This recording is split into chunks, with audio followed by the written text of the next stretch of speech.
जय हिंद, जय भारत साथियों। बहुत सारे लोगों को नोटिस आया है, लोक अदालत का नोटिस है।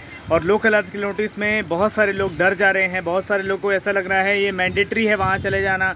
बहुत सारे लोगों को ये लग रहा है कि वो लोग अब पुलिस वाले घर पर आ जाएंगे। बहुत सारे लोग इतने डर जा रहे हैं, इतने मेंटल प्रेशर में हैं कि वो लोग अपना घर बार छोड़ के कहीं और चले गए हैं। बहुत सारे लोग इवन लोक अदालत के नोटिस को एक्सेप्ट भी नहीं कर रहे हैं। बहुत सारे लोग इतने डर गए हैं कि नोटिस को एक्सेप्ट कर लेने के बाद अब वो डर रहे हैं कि वो जाएँ कि नहीं जाएँ। साथियों, ऐसे बहुत सारे सवाल हैं जो लोक अदालत से रिलेटेड हैं और बहुत सारे साथियों ने पूछा है, तो इसलिए मैंने चाहा कि एक बार एक साथ एक वीडियो बना दी जाए जिसके सभी लोगों को जानकारी मिल जाए। तो सबसे पहले इस बात को समझिए कि सबसे पहले तो लोक अदालत का नोटिस आता है तो लोक अदालत है क्या चीज़, इस बारे में यदि आप जानकारी इकट्ठा करेंगे तो लोक अदालत एक मध्यस्थता की अदालत है। यानी कि आप किसी थर्ड पार्टी को अगर अपने साथ रख रहे हैं, जैसे मान लीजिए आपने कहीं से कर्जा ले लिया है और आप कर्जा नहीं चुका पा रहे हैं, तो एक मीडिएटर होता है ना, आपका कोई दोस्त होगा, आपको कोई रिश्तेदार होगा जो दोनों पार्टीज़ को जान रहा होगा और वो उससे आप सेटलमेंट की बात करेंगे। उससे आप बात करते हैं कि अरे भाई उससे मेरा सेटलमेंट करा दे, वो 2 लाख रुपए उससे लेकर रखा हूँ, कम से कम 1 लाख रुपए ही दे पाऊँगा, उसको एक बार जानकारी दे दो, बता दो। तो ऐसा करके वो जो थर्ड पार्टी होता है, वो मीडिएटर होता है, वो आपका क्या है, सेटलमेंट कराता है। तो वैसी जो लोक अदालत है, लोक अदालत एक प्रकार से अदालत है जो सेटलमेंट कराती है। और इस कंडीशन में क्या होता है, एक चीज़ आपको फ़ायदा ये मिल जाता है कि जैसे कोर्ट में जो अदालत होते हैं, जो अदालत में क्या होता है, आपको वकील करना पड़ता है और वकीलों के माध्यम से आप अपना केस लड़ते हैं। वकीलों के माध्यम से जो भी सुलह होता है वो सुलह होता है। लेकिन लोक अदालत में आपको ना तो कोई वकील करना पड़ता है, ना ही कोई फीस लगती है, कुछ भी नहीं लगता। आपके जेब में अगर 10 रुपये हैं और आपका लोन 1 लाख रुपए का भी है तो जज को भी बोलिए कि मेरे जेब में 10 रुपये ही हैं केवल। यदि आपके जेब में 100 रुपये हैं तो बताइए मेरे जेब में 100 रुपये हैं केवल, और मैं 100 रुपये में ही सेटलमेंट कर सकता हूँ। 100 रुपये में ही मेरे को अपना घर चलाना है, मेरे को बीवी बच्चों को भी पालना है, बच्चों को स्कूल फीस भी देना है। जो भी आपकी एक्चुअल कंडीशन है वो एक्चुअल कंडीशन को लोक अदालत के जज को बताएंगे। तो जज भी इंसान होते हैं, वो इंसान को समझते हैं। बहुत सारे लोक अदालत के केसेस में लोगों को इतनी छूट दी गई है कि उसका लोन जो है वो पूरा माफ़ भी कर दिया गया है। ऐसे भी लोक अदालत के केसेस हैं और ऐसे भी लोक अदालत के केसेस हैं जिसमें 20% में सेटलमेंट कर दिया गया है, 30% में सेटलमेंट कर दिया गया है, 50% में भी सेटलमेंट कर दिया गया है। जितने रुपए में कंज्यूमर ने बोला है उतने रुपए में भी सेटलमेंट किया गया है।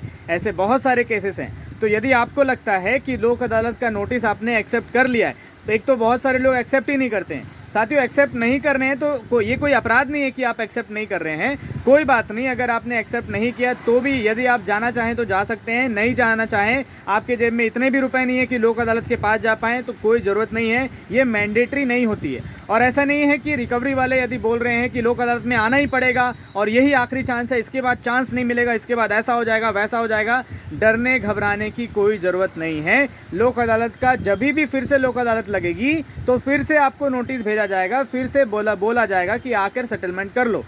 लोक अदालत से होता यह है कि इसको आप कहीं भी चैलेंज नहीं कर सकते ना। तो यदि मान लीजिए कहीं पर सेटलमेंट हुआ, आपका 1 लाख का लोन था और 100 रुपये में यदि सेटलमेंट हो गया, तो 100 रुपये के बाद आपका 1 रुपये भी कंपनी या बैंक या NBFC जहाँ से भी आपने कर्जा लिया है वो 1 रुपये भी कहीं और से नहीं वसूली कर सकते। जितने में सेटलमेंट हुआ है उतने रुपए को दे करके आप छुट्टा अपना NOC भी ले सकते हैं। उतने रुपए में सेटलमेंट करके वो कहीं चैलेंज नहीं किया जा सकता। यानी कि यदि लोक अदालत से एक बार आपको डिसीजन मिल गया कि 100 रुपये में सेटलमेंट हो गया, तो जब 100 रुपये में सेटलमेंट हो गया तो 100 रुपये में ही सेटलमेंट हो गया। उसके बाद कोई कंपनी किसी भी कोर्ट में नहीं जा सकती और इसका ये भी मतलब है कि आप भी किसी कोर्ट में नहीं जा सकते। अब मैंने आपका एग्जाम्पल क्यों दिया कि आप किसी कोर्ट में नहीं जा सकते, मैंने इसलिए बोला क्योंकि बहुत सारे केसेस में क्या होता है, लोक अदालत में तो लोग को बुलाया जाता है और बुलाते कौन है, यही बैंक वाले, यही NBFC वाले, और यही अपना तंबू लेकर के बैठ जाते हैं।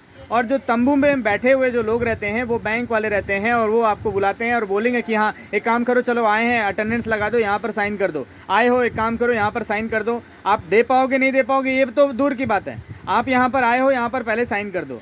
तो ऐसे आपको साइन करा दिया जाता है किसी डॉक्यूमेंट में, जिस डॉक्यूमेंट में वो लोग बाद में लिख देते हैं कि आपका 1 लाख रुपए का सेटलमेंट 90,000 में किया गया। और इस कंडीशन में क्या होगा, जब आपने किसी डॉक्यूमेंट में साइन कर दिया तो वो लोक अदालत में सील ठप्पा लग गया। उसके बाद वो डिसीजन हो जाता है, ये मान लिया जाता है कि आपने 1 लाख रुपए का सेटलमेंट 90,000 में किया है और जब आपने 90,000 में सेटलमेंट किया है तो आपको 90,000 रुपये देना पड़ेगा। और देना पड़ेगा मतलब देना पड़ेगा, कहीं से भी आप लेकर आओ। हो सकता है आपकी इमूवेबल जो मूवेबल प्रॉपर्टी है वो प्रॉपर्टी को बेच करके देना पड़ जाए या कैसे भी करके देना पड़ जाए, इस कंडीशन में आपको देना पड़ेगा, क्योंकि ये डिसीज़न के लिए आपने ही साइन किया है। तो एक चीज़ का ज़रूर ध्यान रखिए, लोक अदालत में यदि आप जाएंगे तो लोक अदालत ज़रूर जाइए, और जाने के बाद जज से मिलना है आपको। बैंक वाले या तंबू में बैठे हुए लोगों से नहीं मिलना है, NBFC वालों से नहीं मिलना है, वो लोग नहीं बुलाए हैं आपको नोटिस देकर। वो लोक अदालत का नोटिस है, इसका मतलब आप लोक अदालत में जाएंगे, जज से मिलेंगे और अपनी कंडीशन को रखिए, अपनी कंडीशन को बताइए। वहाँ जो बैठे हैं जज वो भी इंसान है, वो समझते हैं कि आर्थिक स्थिति आपकी कमज़ोर है। कंडीशन को रखने का तरीका आना चाहिए। ऐसा नहीं है कि आप बोल दी कि हाँ मैंने 1 लाख का लोन लिया था, अब मैं नहीं दे पा रहा हूँ, ये कोई बात नहीं होती। 1 लाख का आपने लोन लिया था, सर मैंने ऐसा ऐसा किया था, बाद में दिक्कत आई, सरकार ने लॉकडाउन लगा दिया, सिचुएशन ऐसी हो गई, मेरा व्यापार धंधा बर्बाद हो गया। कुछ अगर मेडिकल हैं तो मेडिकल को भी लगाइए।